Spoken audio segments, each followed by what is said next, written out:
السلام علیکم ورحمۃ اللہ وبرکاتہ۔ سیدنا کریم صلی اللہ تعالی علیہ وآلہ وسلم۔ آسان تفسیر القرآن سورہ بقرہ۔ آج انشاءاللہ سورہ بقرہ کی آیت نمبر 122 اور 123 لفظی با محاورہ ترجمہ اور تفسیر سے انشاءاللہ آپ کے سامنے بیان کی جائیں گی۔ تو سب سے پہلے آیت نمبر 122 اور 123 کا ترجمہ سماعت فرماتے ہیں، پھر چلتے ہیں ان کی تفسیر کی طرف۔ اعوذ باللہ من الشیطان الرجیم، بسم اللہ الرحمن الرحیم۔ یا بنی اسرائیل اذکروا نعمتی التی انعمت علیکم وانی فضلتکم علی العالمین۔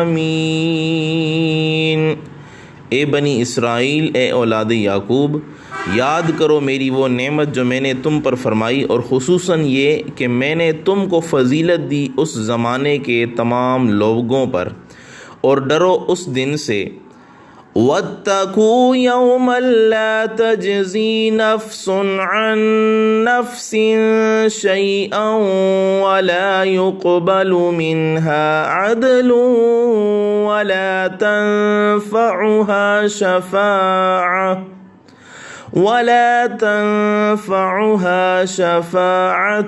وَلَا هُمْ يُنصَرُونَ۔ اور ڈرو اس دن سے کہ نہ پکڑا جائے گا کوئی آدمی کسی کے عوض، اور نہ قبول کیا جائے گا اس سے مالی تعاون، اور نہ نفع دے گی اسے کوئی سفارش، اور نہ ہی ان کی امداد کی جائے گی۔ لفظی ترجمہ: یا بنی اسرائیل، اے اولاد یعقوب، اذکروا، یاد کرو، نعمتی، میری نعمت، التی، جو انعمت، میں نے انعام کی، علیکم، تم پر، وانی، اور میں نے فضلتکم، تم کو فضیلت دی، علی العالمین، اس زمانے کے تمام لوگوں پر۔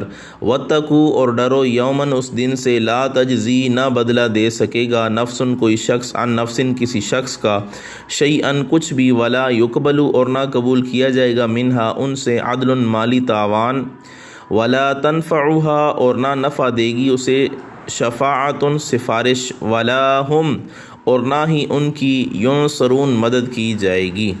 تو یہ لفظی ترجمہ تھا۔ اب چلتے ہیں اس آیہ مبارکہ سے ہمیں کیا کیا فوائد حاصل ہوتے ہیں، یعنی اس آیہ مبارکہ کا سب سے پہلے پچھلی آیت سے کیا تعلق ہے، اس کی طرف چلتے ہیں۔ تو یاد رکھیں اس کی پچھلی آیتوں سے چند طرح سے تعلق ہے۔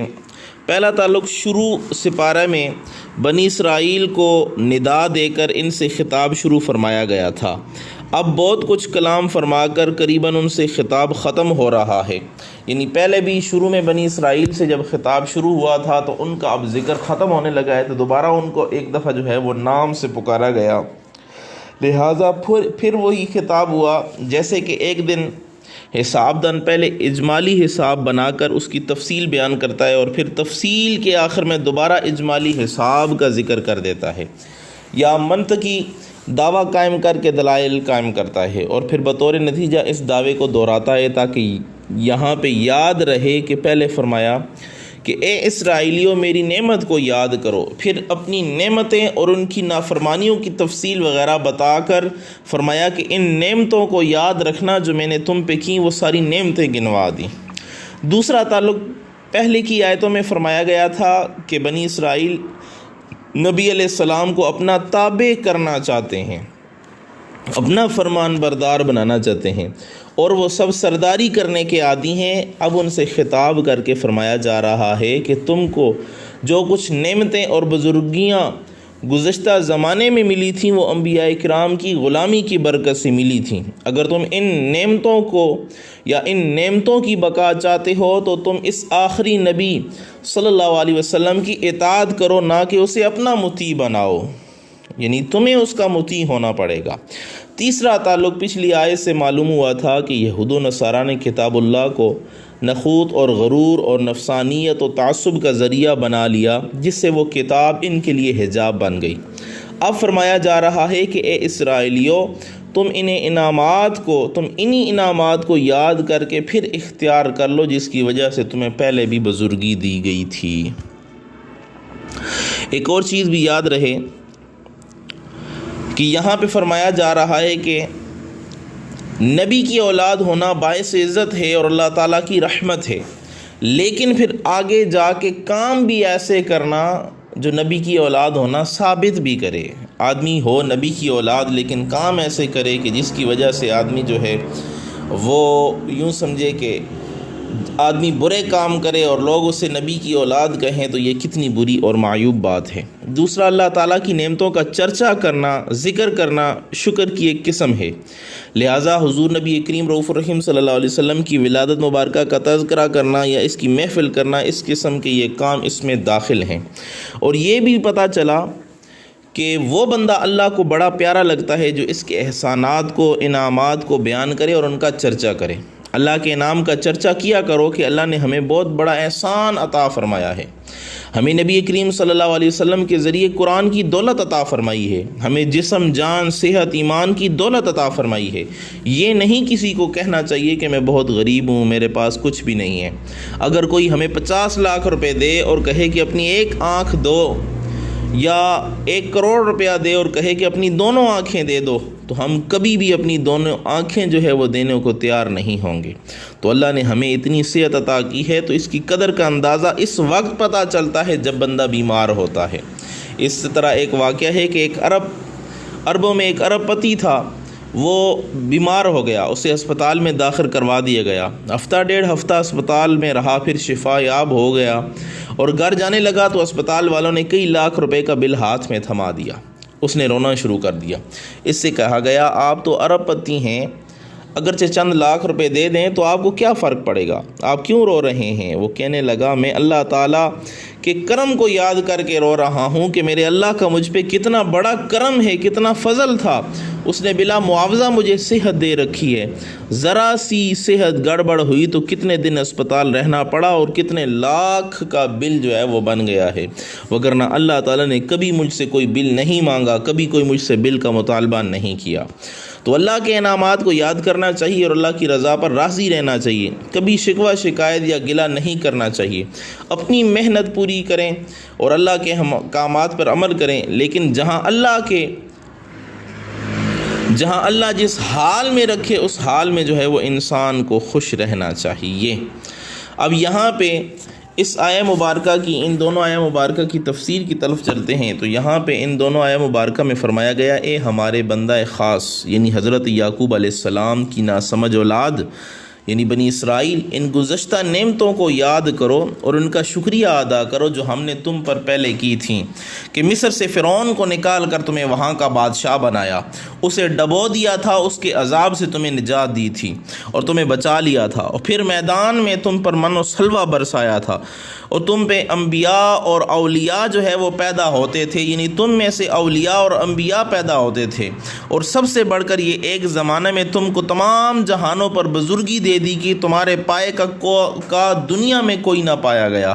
ذرا عقل سے تو کام لو، ذرا ہوش سنبھالو، تم نبی زادے ہو، تم پر اطاعت الہی زیادہ لازم ہے تاکہ تم دوسروں کے واسطے نمونہ ہو، اور تم سے تمہارے باپ دادوں کے نام روشن ہوں گے، لوگ تمہیں دیکھ کر کہیں گے کہ جن کی اولاد ایسی نیک ہے ان کے باپ دادا کیسے نیک ہوں گے۔ تم اپنے فضائل سے غلط فائدے حاصل کرنے کی کوشش نہ کرو، بلکہ اس نبی پر ایمان لا کر سچے مسلمان بن جاؤ، کافر نہ بنو بلکہ مسلمان بن جاؤ اور شکریہ ادا کرو۔ اور مومن کا شکریہ یہ ہے کہ وہ نیک عمل کرے، اور کافر کا شکریہ یہ ہے کہ وہ مومن بن جائے، اور مومن کا شکریہ یہ ہے کہ وہ نیک اعمال کرے۔ اور حضور علیہ الصلوۃ والسلام کی غلامی رب کے تمام نعمتوں کا شکریہ ہے، تو جو بادشاہ کو راضی کرنا چاہے وہ اس کے شہزادے کو راضی کرے۔ یہ نہ سمجھیں کہ نبی زادے جو ہے وہ ہونے سے ایمان و اعمال کی ضرورت نہیں رہتی۔ تو خیال رکھیں کہ تمہارے سامنے قیامت کا دن ہے جس دن نہ تو کوئی نفس کسی کافر نفس کا فدیہ ہے، نہ اس کی طرف سے کوئی فدیہ ادا کر سکے گا، اور نہ خود اس کافر سے کوئی فدیہ وغیرہ قبول کیا جائے گا کہ اسے چھوڑ دیا جائے گا، اور نہ اس کافر کو کسی کی سفارش نفع دے گی، اور نہ ہی کسی اور قسم کی اس سے امداد جو ہے وہ ہوگی۔ لہٰذا اپنی پیغمبر زادگی کے دھوکے میں نہ رہنا، بلکہ ہماری بارگاہ میں ایمان اور اعمال لے کر آنا۔ دنیا میں نالائق بیٹے کو ماں باپ منہ نہیں لگاتے، اسی طرح آخرت میں انبیاء اور اولیاء بے ایمان اولاد کو نہ پوچھیں گے۔ یہ بھی بات یاد رہے۔ اب یہاں پہ خیال رہے کہ دنیا میں مجرم 4 صورتوں سے حاکم کے عذاب سے چھوٹ سکتے ہیں۔ ایک یہ کہ اس کے ولی وارث ضمانت دے کر چھڑا لیں، یا اس کی طرف سے جرمانہ وغیرہ بھگت دیں۔ تو اس کی نفی یہ دونوں چیزوں کی، نہ ولی وارث چھڑا سکے گا نہ جرمانہ دے سکے گا، اس کی نفی لا تجزی سے ہوئی ہے، لا تجزی کہہ کر فرما دیا۔ اور دوسرا یہ کہ خود مجرم اپنے مال سے جرمانہ یا فدیہ یا دیت دے کر چھوٹ جائے، اور یہ لا یقبل جو ہے وہ کہہ کر لا یقبل کہ کوئی چیز ان کی قبول نہیں کی جائے گی، یہ کہہ کر اس کی بھی نفی کر دی گئی۔ اور تیسرا یہ کہ مجرم کے قرابت دار عزت و وقار والے ہوں، اور وہ شرافت والے ہوں، بڑے شان و شوکت والے ہوں، اور وہ سفارش کر کے چھڑا لیں، تو یہاں پہ لا تنفعها شفاعہ فرما کر اس سے بھی اسے مایوس کر دیا گیا کہ اللہ کے پیارے کفار کی شفاعت کریں گے ہی نہیں۔ چوتھے یہ کہ مجرم کے جرگے اور قبیلے والے بڑے بہادر لوگ ہوں، اور وہ حکومت کے ساتھ جو ہے وہ بغاوت کر کے اسے ٹکر لے کر اس پر غالب آ جائیں اور مجرم کو بزور بازو چھڑا لیں۔ اور یہاں پہ وَلَا هُمْ يُنْصَرُونَ فرما کر یہ امید بھی باقی نہ رکھی۔ اب یہ فرمایا کہ وَلَا هُمْ يُنْصَرُونَ کہ یہ امید بھی باقی نہ رکھیں، اس امید کا بھی کوئی جو ہے وہ بھروسہ نہیں ہے، کیونکہ یہ ایسے بھی چھٹکارا نہیں ہے، کیونکہ اس کے سوا کوئی صورت نہیں ہے۔ تو ایک صورت بنتی ہے، وہ یہ ہے کہ بندہ وفادار بن کر رب کی بارگاہ میں حاضری دے اور اس سے رحم کی درخواست کرے، اور وہ بڑا غفور الرحیم ہے، مومن کے بڑے بڑے گناہ معاف فرما دیتا ہے، تو وہ آپ کے بھی گناہوں کو معاف فرما دے گا اور تمہارے کفر کو جو ہے وہ مٹا دے گا۔ تمہیں چاہیے کہ رب کی بارگاہ میں پکی سچی توبہ کر لو۔ اب اس آیہ مبارکہ سے کیا فائدہ حاصل ہو رہے ہیں؟ پہلا فائدہ، اولاد نبی ہونا خدا کی بڑی نعمت ہے۔ سادات کرام دوسروں سے افضل ہیں بشرطے کہ مومن ہوں، کیونکہ رب نے بنی اسرائیل کو اسی نسبت سے یاد فرمایا ہے کہ اے یعقوب علیہ السلام کی اولاد، نیز ان بنی اسرائیل کو جو تمام جہان پر اس وقت کے تمام لوگوں پر فضیلت ملی تھی، وہ نبی کے بیٹے ہونے کی تھی۔ تو وہ شخص اپنے اعمال سے ان کو فضیلت نہیں ملی تھی، نیک اعمال تو بعض کتبیوں اور دوسری قوموں نے بھی کیے تھے، بلکہ ان کی فضیلت اولاد انبیاء ہونے کی وجہ سے تھی۔ دنیا میں حاکم کی اولاد کو دوسروں پر عزت حاصل ہوتی ہے، تو کیا انبیاء کی اولاد کو دوسروں پر بزرگی اور عزت حاصل نہ ہوگی؟ ضرور ہوگی۔ تو یہ بھی یاد رکھیں کہ اس عظمت کے لیے ایمان ضروری ہے، اگر ایمان نہیں تو پھر کوئی فضیلت نہیں۔ دوسرا فائدہ یاد رکھیں، اللہ تعالیٰ کی نعمت کو یاد کرنا، اس کا چرچا کرنا بہت بہتر کام ہے۔ بنی اسرائیل سے فرمایا گیا کہ ہماری گزشتہ نعمتیں یاد کرو، ان پر غور کرو، لہٰذا حضور علیہ السلام کی آمد کا ذکر کیا کرو جو اللہ کی سب سے بڑی نعمت ہے۔ تیسرا فائدہ، بطور شکریہ اپنے اوصاف بتانا جائز ہے۔ حضور علیہ السلام نے فرمایا انا سید ولد آدم، کہ میں جو ہے وہ تمام بنی آدم کا جو ہے وہ سردار ہوں گا۔ اس کے علاوہ چوتھا فائدہ یہ ہے کہ بڑوں کی اولاد کو چاہیے کہ بڑوں جیسے کام بھی کرے۔ علماء، مشائخ، سادات کو نیک اعمال نہایت ضروری ہیں، نیز قانون دان اور سلطنت کے جو اراکین ہیں، اگر وہ قانون توڑیں گے تو بڑے مجرم ہیں، کیونکہ دوسرے ان کی پیروی کرتے ہیں۔ پانچواں فائدہ، بغیر ایمان، پیغمبر زادگی اور کوئی نیکی کام نہیں آ سکتی۔ مردے کو اچھی سے اچھی دوائی جو ہے وہ پلائیں، اسے کوئی فائدہ نہیں دے گی، وہ بیمار ہی رہے گا، وہ مردہ ہی ہے، اس پہ کوئی اثر نہیں ہوگا۔ تو ایمان جان ہے، اور یہ چیزیں جتنی ہیں اعمال وغیرہ، یہ خالص دوائیاں ہیں، غذائیں ہیں۔ تو دیکھیں نوح علیہ السلام کی کشتی میں کتے وغیرہ، گدھے وغیرہ اور دیگر جانور بھی تھے، مگر کافر انسانوں کے لیے وہاں پہ جگہ نہیں تھی، جن میں کوئی بھی وہاں پہ نہ آ سکا، کیونکہ اللہ نے ان کے لیے فرمایا اولئک ہم شر البریہ، کہ سب سے بدترین جو شریر مخلوق ہیں یہ کافر ہی ہیں۔ تو تو یہاں پہ یہ ساری چیزیں جو ہے وہ آپ کی سمجھ میں آ چکی ہیں۔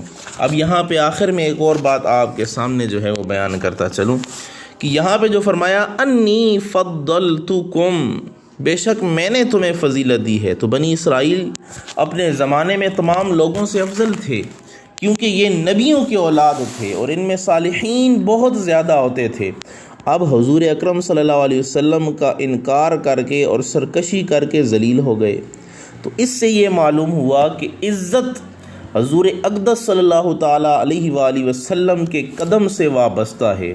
صحابہ کرام کو کوئی نہیں جانتا تھا، جب حضور کے قدموں سے ملے تو وہ صحابہ بن گئے، ہدایت کے تارے بن گئے، اور جو ان کا ہو گیا عزت پا گیا، اور جو ان سے پھر گیا ذلیل ہو گیا۔ اعلیٰ حضرت امام احمد رضا خان فاضل بریلی رحمۃ اللہ تعالیٰ علیہ فرماتے ہیں بخدا خدا کا یہی ہے در، نہیں اور کوئی مفر مگر، جو وہاں سے ہو یہیں آ کے ہو، جو یہاں نہیں وہ وہاں نہیں۔ آج کی تفسیر جو ہے وہ مکمل ہوئی۔ السلام علیکم ورحمۃ اللہ وبرکاتہ۔